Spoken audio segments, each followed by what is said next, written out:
Welcome to the Entrepreneur Mind podcast, where transform your mindset from consuming to producing. I'm your host, Zen Flint. Welcome to Entrepreneur Mind podcast. I'm your host, Zen Flint. Today I'm delighted to have our special guest, Colin Wright. He is a blogger, entrepreneur. He also does a lot of public presentations. He travels for a living, and he very successful in serial entrepreneurship. Colin, welcome to the show. Hey, thanks for having me, man. It's my pleasure. So, can you share a little bit more about you and your background? Yeah, totally. So I usually tell people that I'm an author, entrepreneur, and full-time traveler, as I make most of my living these days off of publishing, where I just published my 11th book last month, and I've got another one coming out in a couple weeks, which is very exciting. But then I also run a publishing company, have a couple other small little ventures that I work on, and this is probably my 9th or 10th company, actually. So entrepreneurship is a huge part of my life as well, but then so is the traveling. So every 4 months, more or less, I move to a new country based on the votes of my blog readers, which gives me a nice kind of a versatile lifestyle, something that allows me to round up my perspective quite frequently. And except for the current situation right now, I'm in Missoula, Montana, where I've been for about 4 or 5 months, and wanted to essentially establish this publishing business in person before heading off and traveling around again. Oh, fantastic. So what does entrepreneurship means to you? To me, usually it's about solving a problem. And it may not be a definitive, like, I can't get this kind of fruit juice in my town type of problem, but it may be a problem that's kind of an inkling, or you'd like to see a combination of services that other people offer. Or in the case of my publishing company, coming as an author into a field and coming from a different field first. So I wasn't an author from way back. I've only been a professional author for a couple of years, but already there were several things that I could see that were wrong with the industry, where they didn't really benefit authors. So creating a publishing company that benefited authors was one way I tried to solve that problem, tried to serve an unserved demographic, and then also just it's a way to have fun, trying to solve problems and figure out ways to do things. It's very, very it's satisfying. It's really satisfying to figure out how to do things better. And it doesn't always work out that way. And there's a whole lot of failure that comes along with it. But to me, that's what it's all about. It's something that's kind of fun, but more than anything else, it's incredibly satisfying. You said it doesn't benefit the authors. What do you mean by that? So mainstream publishers these days, we usually call them the big six, though 2 of them are joining together, so it's going to be the big 5. But also some more traditional, smaller publishing houses. The way that they operate is that if you are an author, they'll come to you and they'll offer you a contract, and they get exclusive rights to sell your book, and they essentially own it for all intents and purposes. And what they do is give you an advance of some sort. And that can be huge, but in a lot of cases, it's, if you're a new author especially, maybe $5,000 to $10,000, and then you make maybe 7 to 12% of the profit on all sales. So you make a very small amount. That profit has to pay back your advance, that money that they pay you up front, before you make a cent on your books. And the only chance that you really have of getting anything above 10% of the sales of your books is if you're like Stephen King. He probably gets like 15 or 17%, but everybody else you can expect around 8 if you really negotiate hard. So it's not a great system unless you are a bestseller, unless you're writing books that are intending to sell hundreds of thousands or millions of copies. Because you go for volume. Exactly. And that means that a lot of really great work, a lot of really incredible work that maybe is a niche product or maybe just intended for a small portion of the audience, those books get overlooked, or they get incredibly bad deals where you get your book on the shelf but you don't make a living off of it. And I can't tell you how many amazing authors I know who get these great book deals and think, okay, now I get to be a professional author, but they have to work a second job, so they don't get to write all the time. They just simply cannot afford to be an author. So for us, we wanted, me and the co-founders, Josh Milburn and Ryan Nicodemus, all 3 of us make our living off of writing. We're all independent publishers of our own work. So we wanted to create a publishing company that would benefit people like us, people who want to own their own work, want to have the final word on how their book is published, don't want to have somebody else coming in and saying, no, we're going to change this about your book for business reasons, or no, we're going to need you to add more fluff in because otherwise it doesn't make sense to publish it that way. We wanted to have the freedom to publish the way that we wanted and still make a living off of it. So we brought to bear kind of a non-traditional type of contract and a non-traditional way of doing business. So how it works then? Essentially, we create a partnership with authors instead of buying them out. So we'll work with them for a couple years, and instead of just doing one book, we do a time period. That way we can work with them on multiple projects, maybe 4 or 5 projects, or maybe more, maybe a few less. But we are invested in then building up their brand and building up their audience and making sure that they are successful by themselves as well. And then partnership-wise, we don't pay advances, which is something that some people are not crazy about because that's the money that you make from most traditional publishers is only the advance, but we do give 51%. So instead of 7 or 8%, the authors make 51% of the money that their books bring in. So that way it's in our best interest to make sure that we sell as many copies as possible, but it's also not completely out of the range of possibility that we could sell a few thousand books instead of a few 100,000, and they still make a decent profit off of it. Mm-hmm. And then what about the marketing though? Because how you do the marketing for the book? Because if it's unknown author, it's very hard to be recognized and get to the main. Yeah.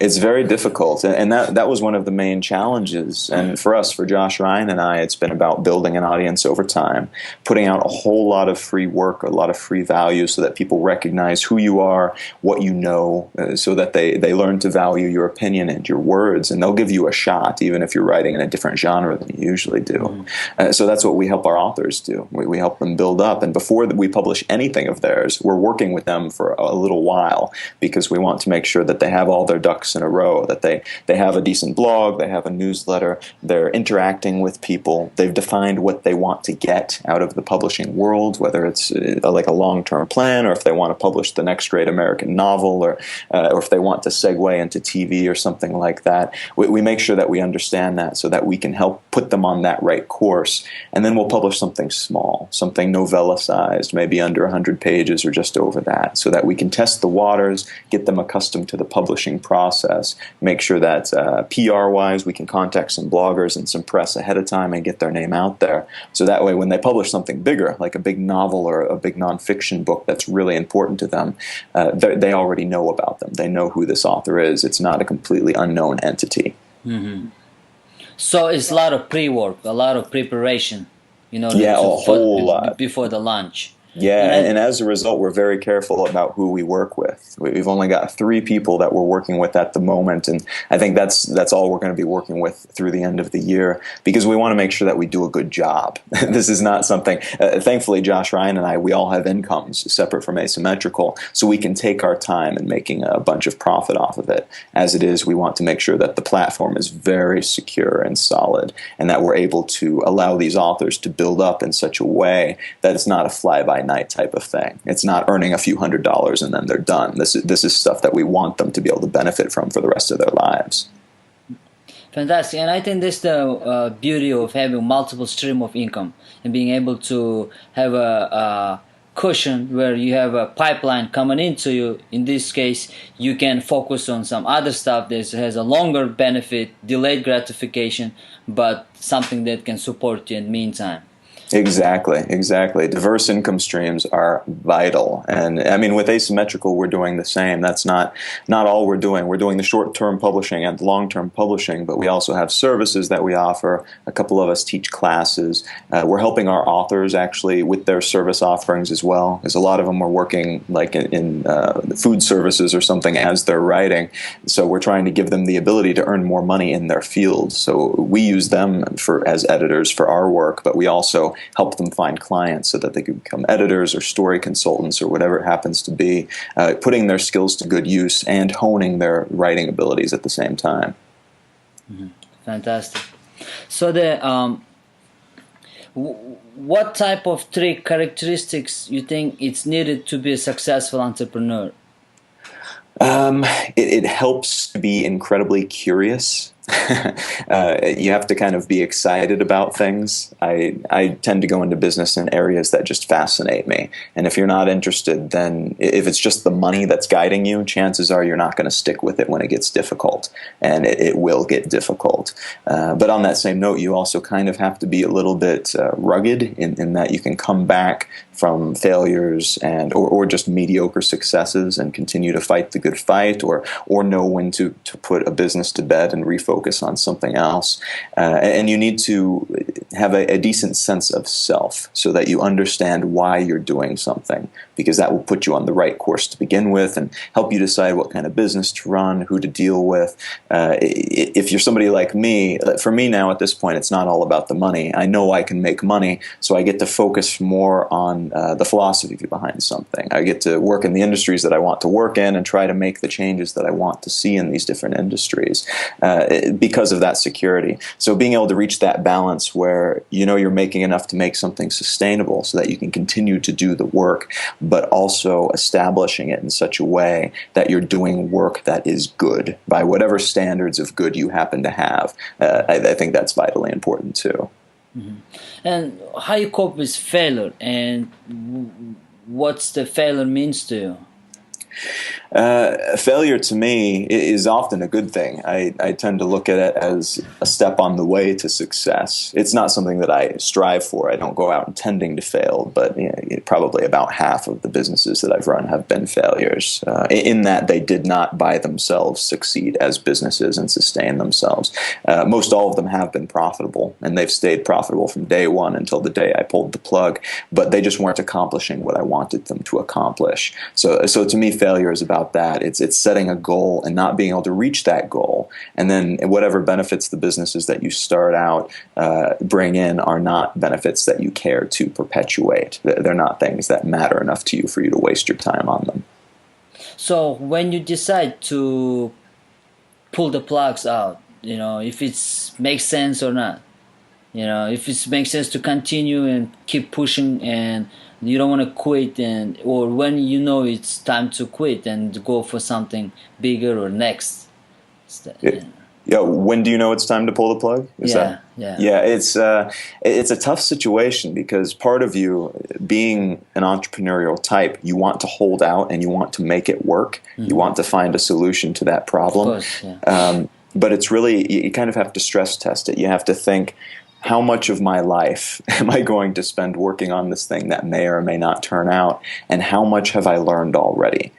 Can I think of a way to do this better, that if I start over, if I start from scratch or near scratch, if I take some of what I've learned with the connections and stuff, could I start a new business that would do this better? And I've done this numerous times. I did this with one of my companies that failed. It was called eBookling, and it was a publishing platform for ebooks and subscription-based media. And at the time, it made perfect sense. It was doing something that nobody else in the field was doing, and it was profitable from day one. Mm-hmm. It would have continued to be profitable probably for a very, very long time. But by the time we got the technology and the business really up and running and up to a scale that we could really see how it would do long term, we'd been leapfrogged. And even like Amazon, these big clunky companies were doing things that we couldn't do because they scaled in a much smarter way than we did. Mm-hmm. So I had the choice at that moment: should I continue to do this same business and try to completely change it and pivot and redo everything?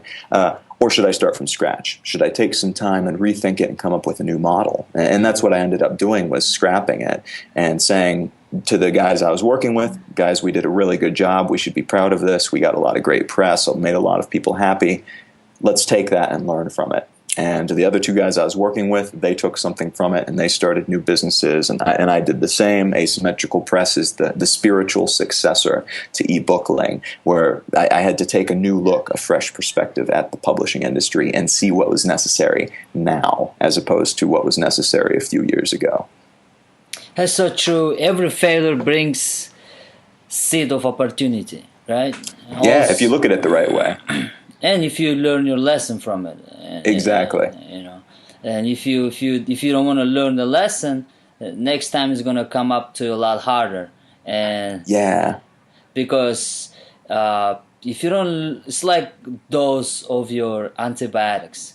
right? So if you're immune to certain sickness, then you have to have a stronger dose. The same thing with a failure. And a failure is a feedback from your environment. And if you're getting the feedback that you gotta rethink or learn the lesson, and if you ignore it, then next feedback will be a lot stronger and a lot devastating, and you're gonna feel the impact. Hello? Hello. Hey, that was weird. My internet didn't turn off, but... Yeah, for some reason it just got... Okay. So, and you were making a great metaphor there, too. So, yeah, just like I said, we got to learn our lesson. If you don't learn your lesson, that means every time it will come back and hit you harder, because that level is not drawing your attention. So in order to draw your attention, you need higher dose of failures or feedbacks. And yeah, well said. So that's why we have to make sure that we learn the lesson from the failure and continue to accomplish, and to go through the challenges. That is exactly. So how do you set goals, and what you do to stay focused? Sometimes part of it is allowing myself to unfocus. It's allowing myself to kind of take the time to look around and see what's going on, what is interesting, and then just taking however much time it takes to get there. But in most cases, the biggest trick for me that I use anyway is just doing stuff that I think is interesting.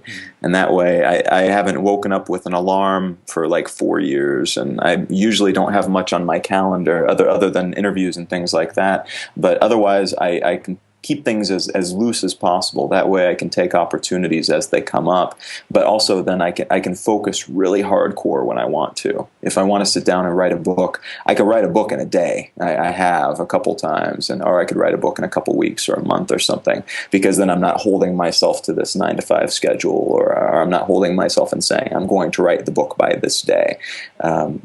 Keeping it loose works really well so long as you are incredibly interested in the subject matter that you're working on.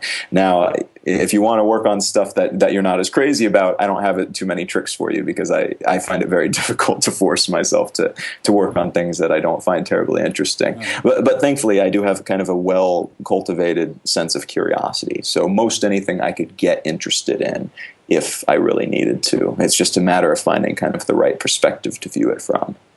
Mm-hmm. So do you have a problem with procrastination?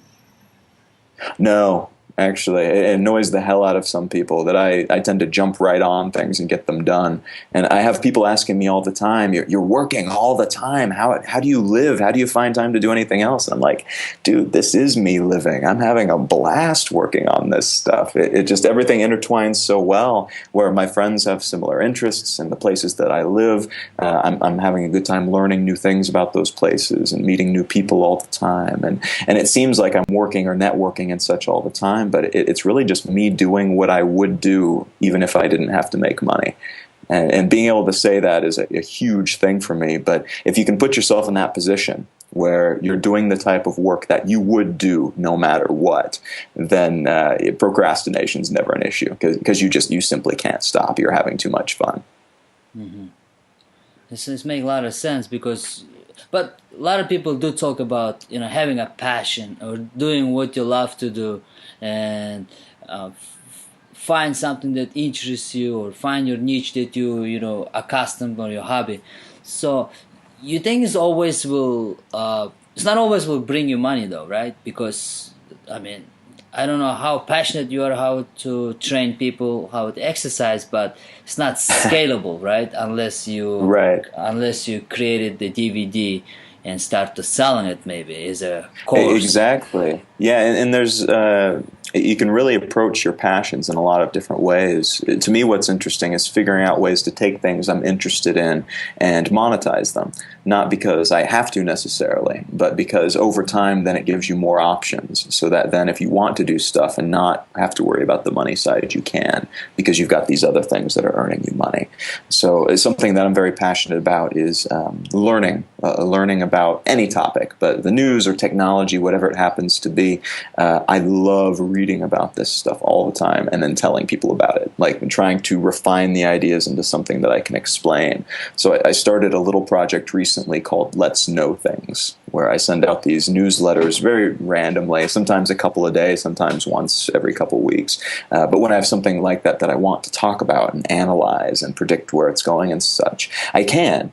And it's something that I'm doing essentially for free because I enjoy it and because it brings some value to other people. But I have a little tip button on there so that people can leave a tip or like buy me a cup of coffee if they want to. And the idea there is not to make a bunch of money. I'm not going to make a significant amount of money from Let's Know Things, but leaving it open so that potentially in the future I could, if I figured out a way to spin it and really provide a lot of value to people, then it could be an additional revenue stream if I wanted it to be. So leaving things open like that and being creative in terms of how you can make money on things without turning into the guy who's always demanding money from people he's talking to, that to me is a point of interest because it is such an integral part of entrepreneurship, is figuring out how to make things sustainable. And that includes figuring out how to make the things that you're interested in sustainable. That's so true. I think its old way of making money is disappearing because people are getting smarter and smarter. We have access to information right under our fingertips. The whole informational age is changing the way people live, communicate, interact, and make money. In old days, people would,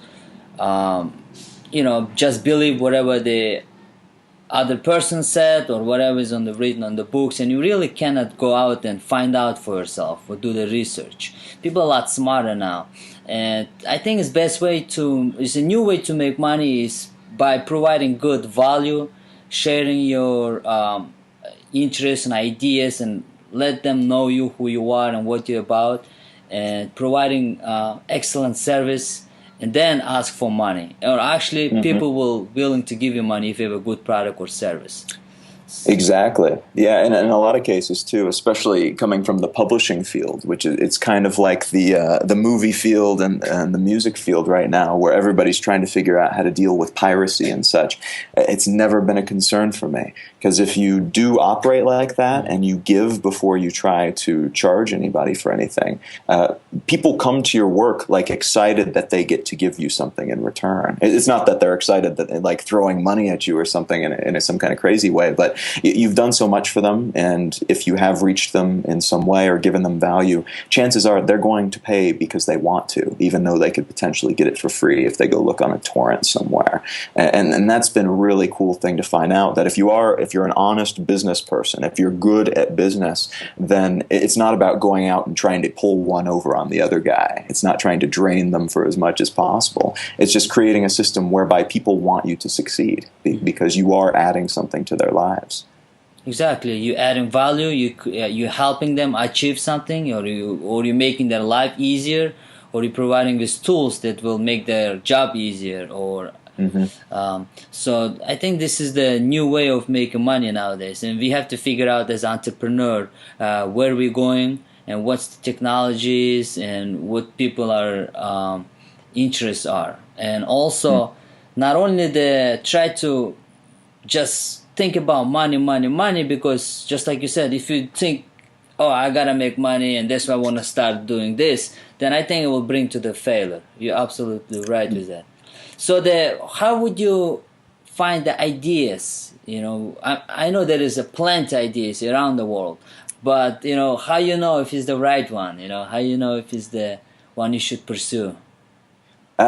For me, it's different for everybody, and there's a lot of different ways to make that decision. For me, it is very passion-based, where if I'm interested in it, I know it will keep my attention enough that I work really hard at it. But also, I'm dabbling all the time. So at any given moment, I've got like a dozen projects I'm working on, usually in small little ways, but it's just a matter of planting seeds and then seeing which ones grow. Some people will say, build a minimum viable product and then put some feelers out there and see if people are willing to pay for it and stuff.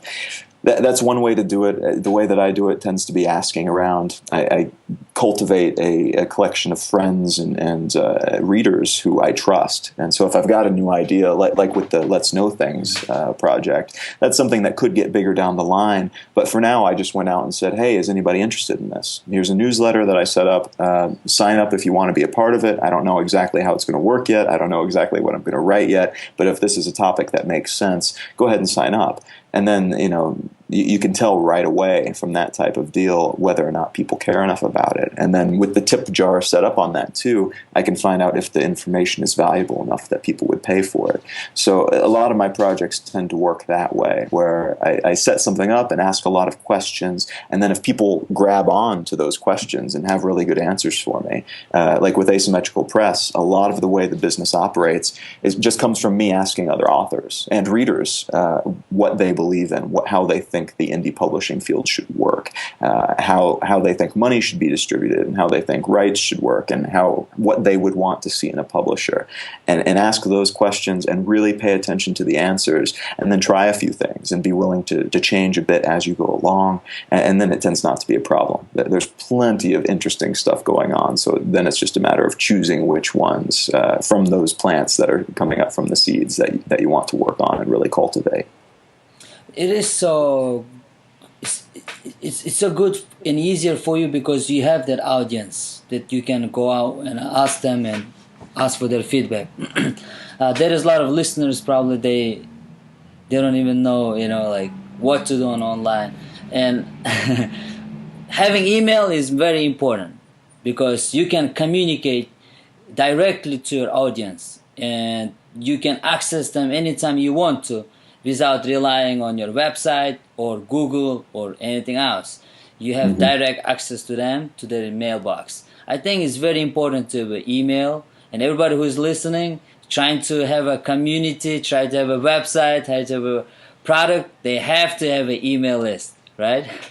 Ideally, yeah. And then once you have one, the way that you keep it and the way that you make sure it's full of people that you want to talk to is don't mistreat them. Don't advertise to them all the time. Like actually send them something of value. And then every fourth email or something can be you telling them about a new product or something that you're trying. But otherwise, every time I put out a newsletter, I make sure to put what's essentially a blog post in there, something for people to read that's totally free, and then I'll tell them something about what I'm up to project-wise. But I don't want to lead with an advertisement. People get TiVo to escape advertisements, so if you're sending them nothing but advertisements, they're not going to want to stick around. Why do they need one more advertisement in their mailbox? You have to, in my opinion, you have to earn the right in order to advertise.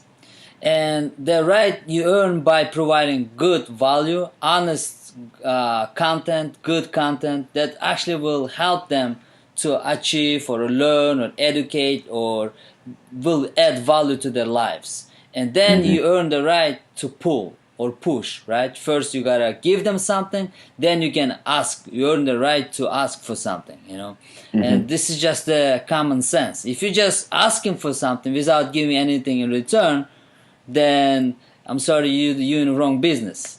Yeah, exactly. And you're not gonna survive, you're not gonna last long. And also, if you have an email list and you have a community and audience, you have to treat them right. You have to provide them not only good value, but also I think transparency sometimes is good. What you've been up to. Give them a little bit of information about yourself and how everything is going. Are you like?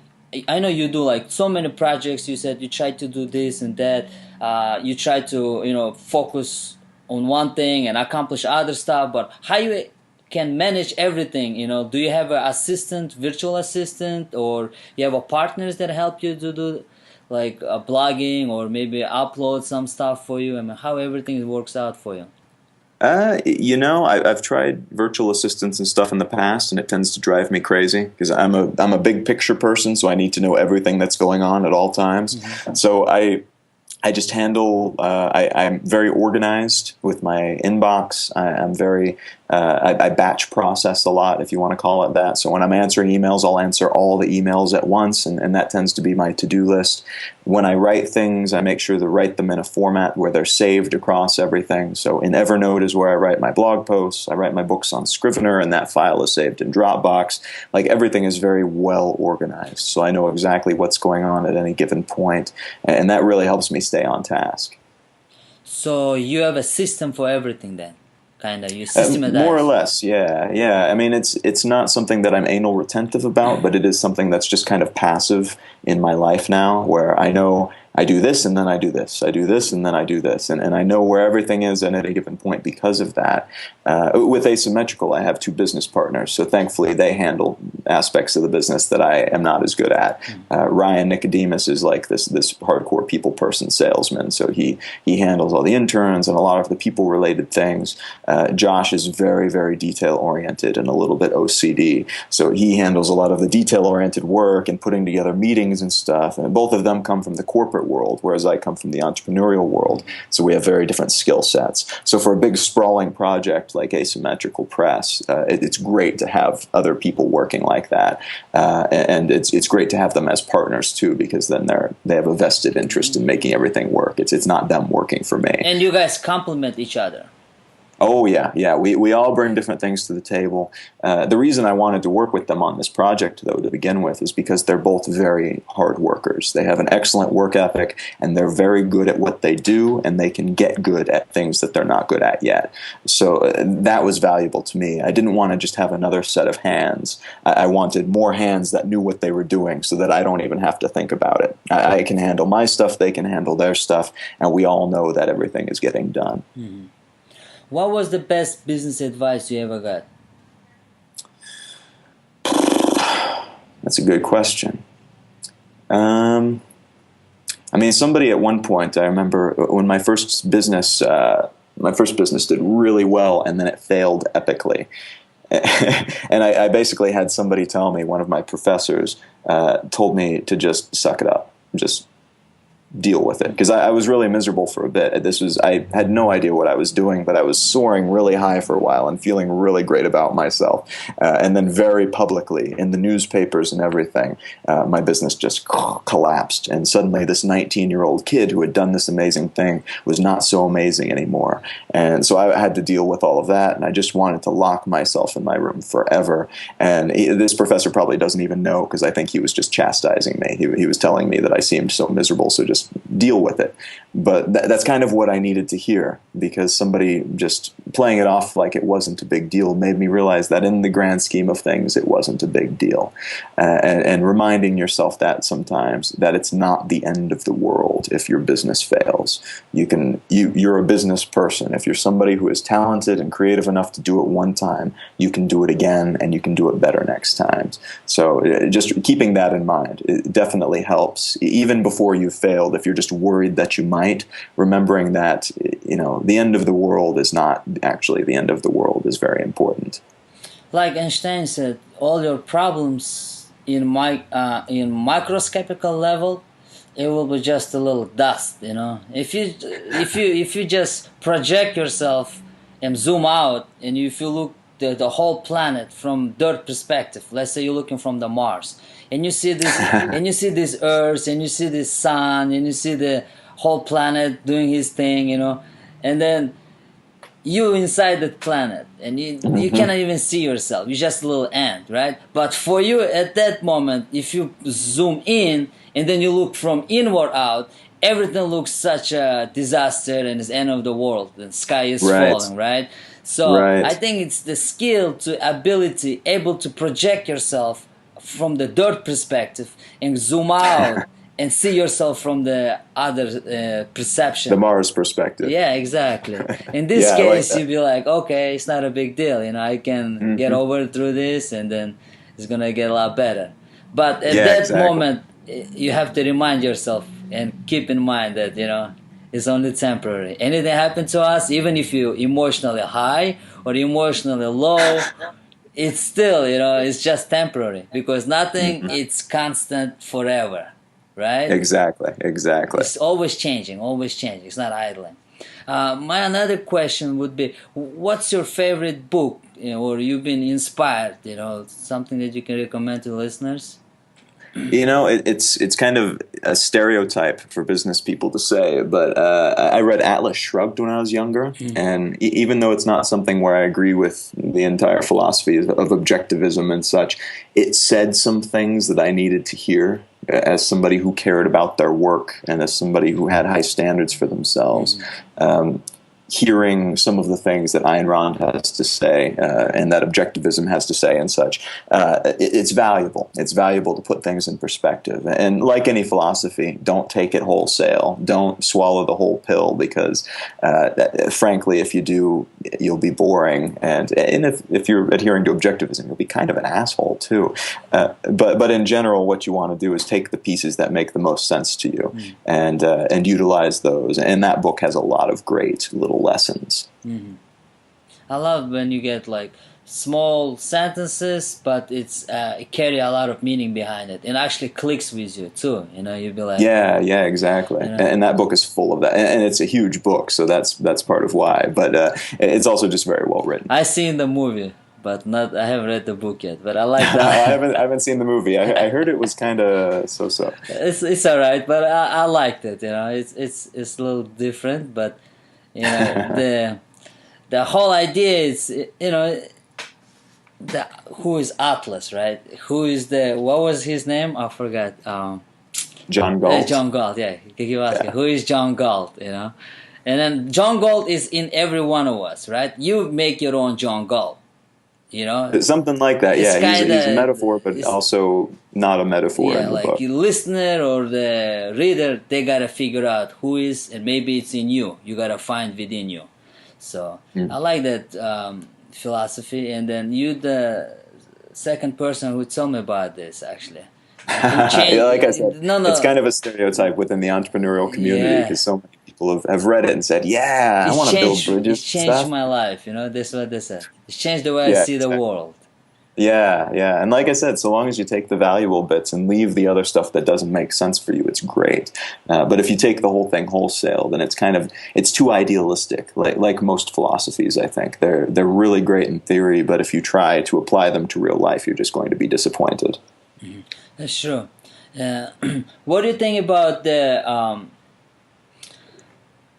future of the entrepreneurship and then online entrepreneurship? Because there's a lot of jobs. Like used to be, we had industrial boom, and everybody would work for the factories, and then they would spend all their lives, and then they will feed 8 to 10 kids. Wife would stay at home, right? And then we moved to the more like professional jobs where you will work at the office, and then your wife will work at the office, and then you both can now support your 3-4 kids. Now we move to the informational age where we have, one job is not enough. Just kidding. But maybe the kids are working. Yeah, kids are working too, helping. And then they have to continually to educate themselves. They have to recertify. They have to, because information changing faster than before. The technology is changing a lot faster and a lot faster paced than before. And you have to in order to survive, you have to be able to adapt and evolve. Otherwise, you're gonna be dead.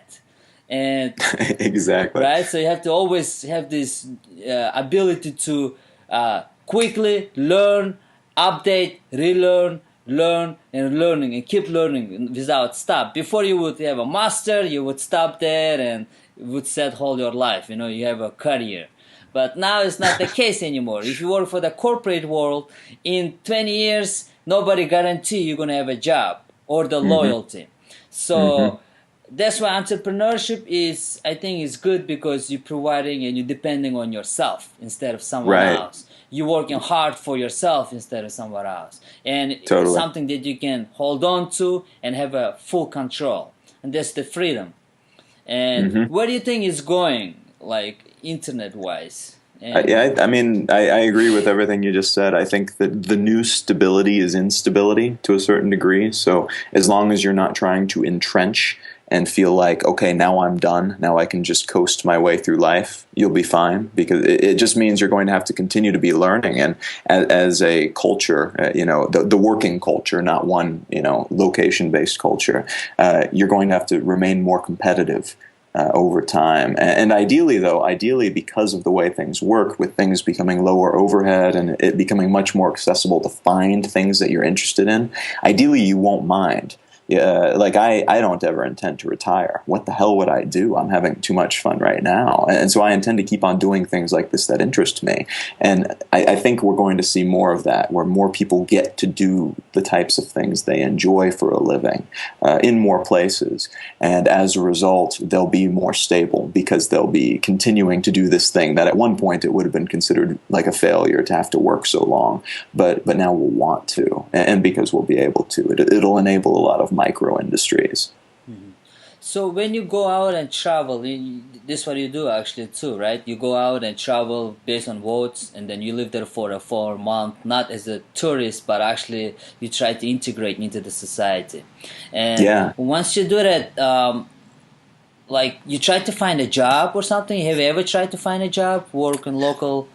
Not locally. It gets a little complicated tax-wise if you do that. I've volunteered some places, and I try to help out where I can. So if I can bring something that I've done or some knowledge or connections that I have, I do that quite a bit. And I give a lot of talks and things at different places. But otherwise I don't, because it gets complicated. You need work visas, and then taxes in the U.S. get complicated too. Sure.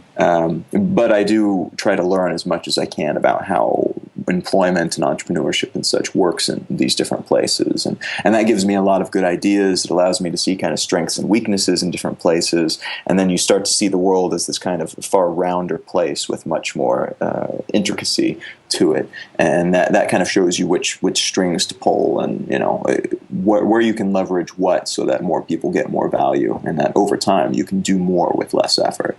I know you traveled to the developed countries, but have you been in third world country or developing countries? Yeah. I spent the most time, actually, of any of the places I've been to recently was in Calcutta in India.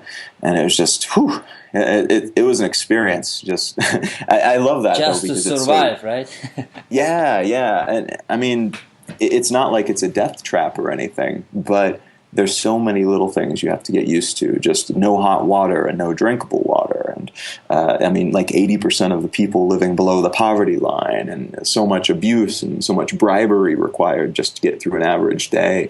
So it's a very eye-opening experience, and one that I'm glad I had. And I've had a few other situations like that as well. Being able to see that, though, really puts in perspective that the problems of the U.S. are not the problems of the entire world. And being able to think like that, too, it kind of pulls me out of that reverie where I'm thinking, okay, well, everybody has an iPhone, so knowing that, I'm going to start this kind of business. Well, no, not everybody has an iPhone. Most of the world uses cheap little Nokia. Most of the world, it's more like it's a Nokia country, where people have these cheap little phones that barely even text, if that, but it's just whatever they can plug into one of the wall sockets at the nearby restaurants before they get chased out. Like, it's a very, very different world. And to think that the only problems worth solving are ones that we can make into an app is a very silly way of approaching entrepreneurship. It's very, very limited. And there's so many intelligent people building apps when they could be solving real problems, and not to minimize these other problems. That it's really cool that you can, or call a taxi on an app, or crowdsource a taxi and stuff. These are issues too, but they're so small in comparison to these other issues that I would love to work on and love to see other people work on. So living in these places really puts that in perspective for me as well. Yeah, I read somewhere that innovation, I know we have a technological boom, but the innovation and then the having new ideas is actually declining, like from the invention standpoint. Like, yeah, we're iterating a lot, which is great, but what that amounts to in a lot of cases is a slightly better looking app with more filters that you can put on your photos, and that's fine too. That makes the quality of life for a small percentage of the world better, and being in that small percentage, I appreciate that, but at the same time, I recognize just how satisfying it can be to solve a problem, and how crazy satisfying it must be to solve a real problem. And that's the kind of things that I find myself thinking of more and more. And I'm hoping that becomes a trend as we become more aware of what's going on outside of our little circle. Yes, I really love about social entrepreneurship, where you solve a problem with low cost, but the impact, it's scalable. It's just It's huge. It can change their life. I mean, in totally different, from day to light, from night to light. And those kind of problems, I think, will bring you more joy, in my opinion, because how many people gonna benefit from it? Like a guy, and it actually changes the world, as opposed to, like I said, again, not to insult something like an Instagram or whatnot, because there's a lot of interesting stuff being done with that, and it does improve a lot of people's lives. But the value that brings compared to the value of something like charity water, I mean, that is immense. These people are saving thousands of lives and increasing the quality of life for like hundreds of thousands of people. So yeah, it's barely even a comparison at that point. It's like two completely different things. And like within 5 to 10 years, I think whole world will have smartphones. To a certain degree, yeah. I mean, there'll probably be still some holdout places, but the tech is getting cheap enough. Yeah, I think that I think you're probably right. 10 years, probably the majority of the world, the population, will have a smartphone. But by then, everybody else will have moved on to Google Glass, or I don't know, the phones in our teeth or something like that. Exactly. So just like GPS was invented in 1960s, right? We already had a global positioning system, and it was developed by the Pentagon, but it just started to make it open source in 1990s or so. Took a little while to catch on, yeah. No, it took them a while to give it away to the public, because future is here. It's just not equally distributed. Exactly. So it was such a good conversation we had. Before we wrap this up, can you give to our listeners actionable things that they can take today, so that will bring them closer to their success, to accomplish, to execute their plans, or to become a better entrepreneurs? Yeah, probably the focal point for me, the kind of core of all of my other philosophies that help me do what I do and live how I live and be happy and be as happy as possible, is actually the title. It's what made up the title of my last book. You have exactly one life in which to do everything you'll ever do, so act accordingly. And what that essentially means is just recognize that you don't have forever, and you don't get like a second try. And you had better, if you want to accomplish something, or if you want to do something or live a certain way, you'd better get started now, like not tomorrow. You don't want to plan to change your life at some point, because frankly, by that point, you will have used up a chunk of your life. That's that much more life that you will not be enjoying on the level that you could be enjoying. So for me, that creates a sense of urgency. That means that if I'm not doing it now, what the hell am I doing? What could possibly be more important than these very important things, the things that are most vital to me? If I'm not working on that, what am I working on? So keep that in mind, because that really, it can guide everything else that you do and all the decisions that you make, and it can really help you focus on the right things as well. Because it's easy to tell yourself, well, I'm going to spend this part of my life making money, and then I'll spend the rest of my life spending that money in ways that I think are good. But is it really worth it to take 10 years out of your life, if you're only going to live to 80, in order to do things that you don't enjoy and that you don't believe in? It's a good question to ask yourself, and it'll be a different answer for every person who asks it, but asking it is the important part, because then you're actually being honest with yourself and answering. I think it's a great question to stop procrastinating. Yeah, absolutely. Fantastic. Where we can find more about you, if listeners want to reach out to you or follow you, where they can find you?